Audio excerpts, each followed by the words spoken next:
મિત્રો, એક માણસ કે જે પોતે જોશી છે અને તે પાલોદરની જોગણી સાથે યુદ્ધ કરવા માટે ઉતરે છે મેદાનમાં, અને આ જોશીએ માતાજી જોગણીને એક તીર માર્યું અને આ તીર જઈ અને માં જોગણી માને વાગે છે ને મિત્રો પછી ત્યાં જે ઘટના બને છે, તો મિત્રો આ સરસ મજાની સત્ય ઘટનાની વાત છે, તો ચાલો તેને વિસ્તારથી જોઈએ।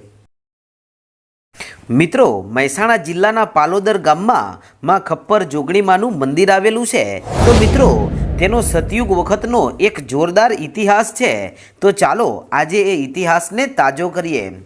મિત્રો, સતયુગ વખતની આ વાત છે અને ત્યારે એક સહદેવ જોશી નામનો એક સત્પુરુષ માતાજીને પગે લાગે છે ને કહે છે કે હે મારી જન્મ દેનારી જનેતા, આજે મને એવા આશીર્વાદ આપો કે હું અહીંયાથી જઉં છું ગોકુળ મથુરા અને ત્યાં ભગવાન શ્રી કૃષ્ણના મારે દર્શન કરવા છે અને દર્શન કરી અને એમના આશીર્વાદ પ્રાપ્ત કરીને પાછો આવું ને એવા મને આશીર્વાદ આપો માડી કે મને રસ્તામાં કોઈ વિઘ્ન ન આવે। અને ત્યારે આ સહદેવ જોશીની જે જન્મ દેનારી જનેતા હતી એમણે એટલું કહ્યું કે દીકરા, તું ભલે મથુરા જાય પરંતુ મારી એક વાત યાદ રાખજે અને રસ્તામાં ભલે ગમે તે થાય ને તો પણ કોઈની સાથે લડાઈ ના કરતો। અને સાંભળ મારા દીકરા, કદાચ કોઈ એવી પરિસ્થિતિ સર્જાય અને તારે જો લડાઈ કરવી પડે ને તો તારી માનો આ એક શબ્દ યાદ રાખજે કે ગમે તે થાય ને તો લડાઈ વખતે દક્ષિણ દિશા તરફ ભૂલથી એ જોતો નહીં, અને જો લડાઈ વખતે તું દક્ષિણ દિશા તરફ જોઈશ ને તો દીકરા એ યુદ્ધમાં કે લડાઈમાં તારી હાર થશે। અને એટલા માટે તને ચેતવું છું કે સામે ભલે ગમે તેવો યોદ્ધા હોય પરંતુ જો તું દક્ષિણ દિશા તરફ નહીં જુએ ને તો તારી હાર નહીં થાય। અને ત્યારે સહદેવ જોશી કે જે પોતાની માતાના આવા આશીર્વાદ લઈ અને પછી ત્યાંથી ચાલી નીકળ્યા, અને પછી તો તેઓ ત્યાંથી ચાલતા ચાલતા અત્યારે જે મહેસાણા જિલ્લાનું પાલોદર છે એ મિત્રો સતયુગ વખતે પાલેશ્વરી નગરી ગણાતું અને પાલેશ્વરી નગરી તરીકે પ્રખ્યાત હતું। ત્યારે આ સહદેવ જોશી કે જે ચાલતા ચાલતા આ પાલેશ્વરી નગરીમાં આવે છે, અને આ પાલેશ્વરી નગરીમાં એ વખતે ખપ્પર જોગણીનો વાસ હતો, અને ખપ્પર જોગણી તો આદિ અનાદિ કાળથી જુગ પહેલાંના મંડાણ માંડેલા। અને માતા જોગણીને ખબર પડી કે સહદેવ જોશી અહીંયાથી નીકળે છે અને તે ગોકુળ મથુરા ભગવાન શ્રી કૃષ્ણને મળવા માટે જાય છે, પણ મારે એને મળવું પડશે, મારે પણ ભગવાનને કાંઈક સંદેશો આપવો છે।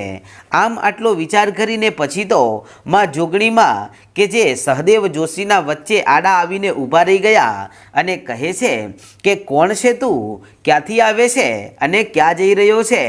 ત્યારે સહદેવ જોશી કહે છે કે હું વટે માર્ગું છું અને અહીંયાથી મારે આગળ ઘણું દૂર જવું છે। ત્યારે જોગણીમાં કહે છે કે આ મારી પાલેશ્વરી નગરી છે અને મારી ઈચ્છા વિરુદ્ધ આ નગરીમાંથી કોઈ પસાર ન થઈ શકે, અને ભૂલથી પણ મને પૂછ્યા વગર તો આ નગરીમાંથી મેં આજ દિવસ સુધી કોઈને જવા દીધા નથી, અને હે વટે માર્ગું તારે અહીંયાથી નીકળવું હોય ને તો મારી સાથે લડાઈ કરવી પડશે, અને લડાઈમાં જો તારી જીત થાય ને તો હું તને અહીંયાથી જવા દઉં, નહીતર તને નહીં જવા દઉં। અને ત્યારે આટલા શબ્દો સાંભળતાની સાથે તો આ બાજુ સહદેવ જોશી લડાઈ કરવા માટે તૈયાર થઈ ગયા, અને પછી તો ત્યાં માતા જોગણી અને સહદેવ જોશી વચ્ચે ભયાનક યુદ્ધ થાય છે। અને આ યુદ્ધમાં એક બાજુમાં જોગણી છે ને બીજી બાજુ સહદેવ જોશી છે, અને સહદેવ જોશી કે જે સત્પુરુષ હતા અને તેઓ જોગણી માને એક બાણ મારે છે, અને આ બાણ સીધું જઈ અને જોગણી માને વાગે છે, ને વાગતાની સાથે એમના શરીરમાંથી લોહીના ટીપા નીકળ્યા, અને એ લોહીના ટીપામાંથી 64 જોગણી પ્રગટ થયા।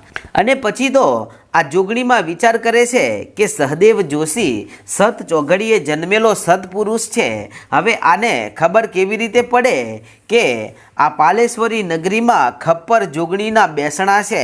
અને પછી તો માતાજીએ વિચાર કરી અને પછી કામણ ક્રિયા કરી, અને પછી માતાજીની જે ચૂંદડી હતી એ એક વંટોળમાં હવામાં ઉડી, અને હવામાં ઉડતી ઉડતી આ જે સહદેવ જોશી યુદ્ધ કરી રહ્યા હતા એમને ગોળ ગોળ વીંટળાઈ જાય છે। અને જેવી આ માતાજીની ચૂંદડી સહદેવ જોશીને જ્યારે વીંટળાઈ ગઈ ત્યારે સહદેવ જોશીને દિશાનું ભાન રહ્યું નહીં. તેઓ ગોળ ગોળ ફરી ગયા અને આખરે તેઓ દક્ષિણ દિશામાં જોઈ લીધું. અને દક્ષિણ દિશામાં જોતાની સાથે ચૂંદડીનો છેડો નીચે પડી ગયો અને જુએ છે તો ખબર પડી કે અરે રે, હું તો દક્ષિણ દિશા તરફ જોઈ લીધું. અને પછી જોગણીમાં સામું આ સહદેવ જોશી હારી જાય છે. અને પછી તો માં જોગણીમાંના પગમાં પડી ગયા અને કહેવા લાગ્યા કે માડી મને માફ કરી દેજો. અરે હું તો જાઉં છું ભગવાન શ્રી કૃષ્ણ કનૈયાને મળવા માટે ગોકુળ મથુરા, અને મને માફ કરજો, મેં તમારી સામે યુદ્ધ કર્યું. ત્યારે જોગણીમાં કહે છે કે સહદેવ જોશી, અરે હું યુગ પહેલાંની જોગણી છું ને અહીંયા આ જે પાલેશ્વરી નગરી છે ને ત્યાં મારા બેસણા છે. અને આજે હું તને આશીર્વાદ આપું છું કે જગતમાં ક્યારેય જો તને જીવનમાં તકલીફ પડે ને ત્યારે એમ કહેજે કે ક્યાં ગઈ મારી પાલેશ્વરી નગરીની જોગણી. અને આટલું કહેતાની સાથે જો પવન વેગે આવીને હાજર ના થઉં ને તો હું તારી જોગણી મટી જાઉં. અને તમે ગોકુળમાં જાઓ છો ને તો ભગવાન કૃષ્ણ કનૈયાને કહેજો કે પાલોદરની જોગણીમાં એ સંદેશ મોકલ્યો છે કે વાંચતે ને ગાજતે સહદેવ જોશીના સામૈયા કરે. અને પછી તો માતાજીના આશીર્વાદ લઈને સહદેવ જોશી ગોકુળ મથુરા તરફ ચાલી નીકળે છે. અને પછી તો તેઓ ચાલતા ચાલતા આખરે ગોકુળ મથુરા પહોંચી જાય છે. ને આ બાજુ ભગવાન શ્રી કૃષ્ણને પહેલાંથી જ ખબર પડી જાય છે કે કોઈ સત્પુરુષ મારા દરબારમાં આવી રહ્યો છે.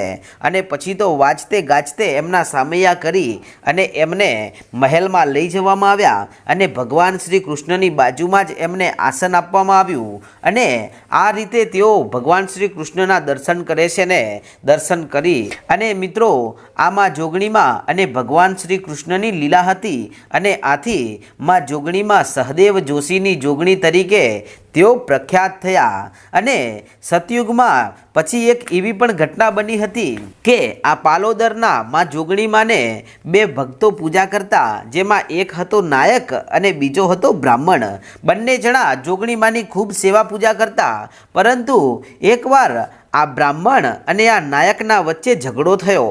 અને નાયક કહે છે કે જોગણીમાં અમારી છે, આ બાજુ બ્રાહ્મણ કહે છે કે જોગણીમાં અમારી છે. ત્યારે આ બંનેનો ઝઘડો વધ્યો. ત્યારે માતા જોગણીએ વિચાર કર્યો કે જો તમે બંને જોગણીમાં હાટું ઝઘડો છો, પણ જો બંનેને ત્રાજવે તોલી અને સાચો ન્યાયને અપાવું ને તો હું દુનિયામાં જોગણી માતા મટી જાઉં. અને પછી તો એ વખતે કડીમાં સુલેખરા રાજાનું રાજ ચાલતું હતું. અને આ કડીના રાજાને રાત્રે અડધી રાત્રે સપનામાં મારી જોગણીમાં પહોંચે છે ને કહે છે કે હે રાજન, હું એક પાલોદરની જોગણી છું. અને રાજન સાંભળ મારી વાત કે મારા બે ભક્તો છે અને તેઓ બંને લડી રહ્યા છે.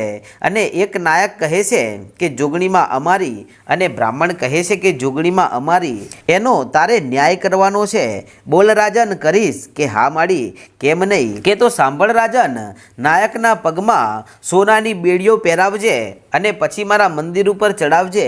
અને પહેલું, બીજું, ચોથું અને પાંચમું પગથિયું જેવું ચડે અને જો સોનાની બેડીઓ આપોઆપ તૂટી જાય ને તો એમ માનજે કે મારો સાચો ન્યાય ને મારો હક તું નાયકને આપજે. અને જો તે પાંચમા પગથિયે પહોંચે અને જો બેડીઓ સોનાની ના તૂટે ને તો મારો સાચો હક તું બ્રાહ્મણને આપજે. ત્યારે રાજા કહે છે કે ભલે માડી. અને પછી તો બીજા દિવસની વહેલી સવાર થઈ. ત્યારે કડીના રાજા પહોંચી ગયા આ પાલેશ્વરી નગરીમાં. અને ત્યાં જઈ અને બ્રાહ્મણ અને નાયક બંનેને ભેગા કરે છે. ને પછી રાજા એમને સમજાવે છે કે આ રીતે આપણે કરવાનું છે કે જો બેડીઓ તૂટી જાય તો સમજી લેવાનું કે માતાજી જોગણી ઉપર નાયકનો હક છે ને બેડીઓ નહીં તૂટે તો બ્રાહ્મણનો હક છે. કે ભલે અમને મંજૂર છે મહારાજ. પછી રાજાએ આ બાજુ નાયકના પગમાં બેડીઓ બાંધી સોનાની. અને પછી તેમને પગથિયા જ્યારે ચડવા લાગ્યા ને ત્યારે જોગણીમાં એ કામણ ક્રિયા કરી અને એ પાંચમા પગથિયે જતાં જ બેડીઓ તૂટવા લાગી અને તૂટી જાય છે. ત્યારે રાજા કહેવા લાગ્યો કે માં જોગણીનો સાચો હક હવે નાયકને મળશે. અને આમ નાયક માં જોગણીમાંનો પરમ ઉપાસક બને છે. અને મિત્રો એવા જ સમયે એક ઘટના એવી પણ બની હતી કે એ સમયમાં આ પાલેશ્વરી નગરીમાં જે જોગણી માતાનું મંદિર હતું એમાં સોનાના ભંડારો પડ્યા હતા, અઢળક સોનું પડ્યું હતું. તેથી પૂજારી સાંજે ધૂપ દીવા કરીને તાળું મારી અને મંદિરેથી નીકળી જાય છે. પણ એવા સમયે ત્યાં 2-3 ચોર આવે છે અને આવી અને આ તાળું તોડી નાખે છે રાત્રિના સમયે. અને તાળું તોડ્યા પછી તેઓ આ જેટલું પણ સોનું હતું એ બધું ભરે છે એક થેલીમાં. અને ત્યારે આ બધી ઘટના મારી ખપ્પર જોગણી જોઈ રહી હોય છે. અને પછી જેવા આ સોનાથી ભરેલો થેલો લઈને બહાર નીકળવા ગયા ત્યાં તો માં જોગણીએ એ ચોરોને આંધળા કરી નાખ્યા. અને આંધળા કર્યા પછી સવાર પડી અને સવાર પડ્યા પછી પણ ચોરોને તો એમની દિશા સૂઝતી નથી કે કઈ દિશા તરફ જવું. અને ત્યારે ગામ લોકો ભેગા થઈ ગયા અને તેઓ સમજી ગયા કે આ ચોર છે. પછી તો ચોરોને પાસે આવી અને બધા જ ગામ લોકોએ કહ્યું કે અલ્યા ચોર, તમે માતા જોગણીના મંદિરમાં ચોરી કરી છે. અરે આ તો ખપ્પર જોગણી છે ને યુગ પહેલાંની માતા છે અને એ તમને છોડશે નહીં. અને પછી તો ચોરો ભુવાજીના કહેવા પ્રમાણે માં જોગણી માને કગરી પડે છે કે મળી હવે જીવશું ને ત્યાં સુધી ક્યારેય ચોરી નહીં કરીએ, પણ માં હવે અમને જે આંધળા કર્યા છે ને એમાં અમને સાજા કરો માડી, અમારાથી ભૂલ થઈ. અને ત્યારે આખું ગામ કગરવા લાગ્યું ને ત્યારે માં જોગણીએ ફરી પાછા આ ચોરોને દેખતા કર્યા ને એમને આંખો આપી. મિત્રો આવા તો અઢળક પરચાઓ પાલોદરમાં બેઠેલી મારી જોગણી માના. તો મિત્રો આવા જ ઇતિહાસો રોજ રાત્રે સાંભળવા માટે આજે જ આપણી ચેનલ રાજા મેલડીને સબસ્ક્રાઈબ કરવાનું ભૂલશો નહીં. જય માતાજી.